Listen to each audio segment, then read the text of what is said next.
বাজারের আগুন যেন থামছেই না। শাকসবজি থেকে শুরু করে ডিম, মাছ, মাংসের দাম যেন মধ্যবিত্তের জন্য ধরাছোঁয়ার বাইরে। আক্ষেপ করে এমন কথাই বললেন বাজারে আসা একজন মধ্যবয়স্ক ক্রেতা। আমরা মধ্যস্থলের লোকগুলা অনেক কষ্ট পাচ্ছি। অনেকের টাকা নাই হাতে, গরিব মানুষ কিনতে পারতেছে না, খাইতে পারতেছে না।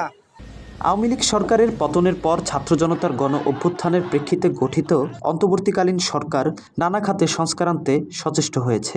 এসব পদক্ষেপ অনেকেই ইতিবাচক বলে মনে করছেন, তবে নিত্য প্রয়োজনীয় পণ্যের মূল্য নিয়ন্ত্রণে সরকারের কার্যকর পদক্ষেপের অভাব মানুষকে হতাশ করেছে বলে জানিয়েছেন অনেকেই।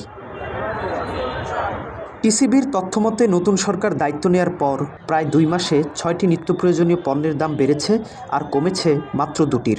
বিশেষ করে বাজারে সবজির দাম আকাশচুম্বী। ডিমের প্রতি ডজনের দাম বেড়ে 170 টাকায় পৌঁছেছে। মুরগি ও মাছের বাজারেও নেই কোনো স্বস্তি। সব মিলিয়ে নিম্ন ও স্বল্প আয়ের মানুষের জীবনযাত্রা কঠিন হয়ে পড়েছে। বাজারে সাধারণ মানুষ আজ অসহায়। প্রতিদিনের দ্রব্যমূল্যের ঊর্ধ্বগতিতে তাদের মুখে হতাশা ও চিন্তার ছাপ স্পষ্ট। আমরা বাবা অনেক হিমশিম খাই। আগে যেমন সপ্তাহ সপ্তাহ বাজার করছি, এখন আর সপ্তাহ সপ্তাহ বাজার করি না। তারপর বাড়ি ভাড়া বেশি, কারেন্ট বিল বেশি, সিলিন্ডার গ্যাস ইউজ করতে হচ্ছে।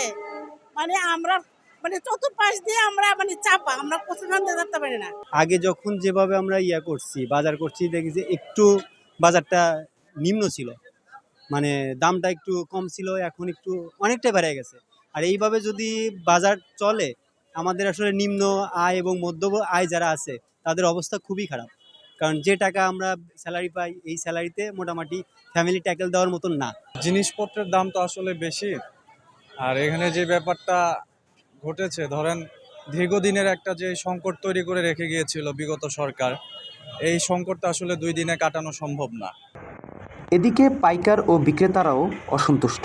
তারা বলছেন পণ্য বেশি দামে কিনতে হচ্ছে, তাই বাধ্য হয়ে বেশি দামে বিক্রি করতে হচ্ছে।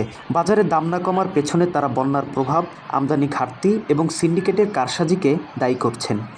আমার কাছে মনে হয় বন্যায় তো এবার কিছু রাখে নেই, সব তো রয়ে গেছে ঘুরে। কৃষকে কি করব, বাজারে না আসলে দোকানদারা করতে বেচবো। এটা অবশ্যই উপরের মহল থেকে একটা দাম বাড়ায় দেয়।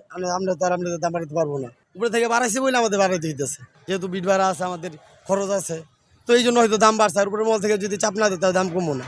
দাম বাড়ার তো আমাদের তো কোনো কারণ নাই। অবশ্যই চাঁদাবাজি আছে দেখে এখন দাম বাড়তেছে। এখন যারা ইম্পোর্ট আবার তো বর্তমানে বন্ধ আছে। ইম্পোর্ট যদি করবো, যেমন কাঁচামরিচ এখন বর্তমানে ইন্ডিয়ান, টমেটোগুলো ইন্ডিয়ান। টমেটো ছিল 120 টাকা 30 টাকা, এখন বর্তমানে টমেটোর কেজি 280 টাকা 60 টাকা। এগুলো ইন্ডিয়ান এলসি। আর ইন্ডিয়ান থেকে উৎপাদন করলে যারা উৎপাদনটা বা ইন্ডিয়ান মালগুলা যারা ইম্পোর্টার যারা আছে, তারা মনে হয় না তাদের খরচটা তারা করে তারা রেটটা পালায়। এখানে আমাদের কারো কোনো হাত নাই। এ সংকট মোকাবেলায় সরকার ইতোমধ্যে জেলা পর্যায়ে বিশেষ টাস্কফোর্স গঠন করেছে। বাজার পরিস্থিতি তদারকি ও সরবরাহ চেইন পর্যালোচনার মাধ্যমে দ্রব্যমূল্যের ঊর্ধ্বগতি নিয়ন্ত্রণে আনতে দ্রুত পদক্ষেপ নেয়ার আশা করছেন সবাই। নতুন সরকারের দ্রুত ও কার্যকর উদ্যোগে নিত্যপণ্যের দাম মানুষের সাধ্যের মধ্যে ফিরবে, এমনটাই প্রত্যাশা সংশ্লিষ্টদের। তাসবির ইকবাল, ডেইলি বাংলাদেশ।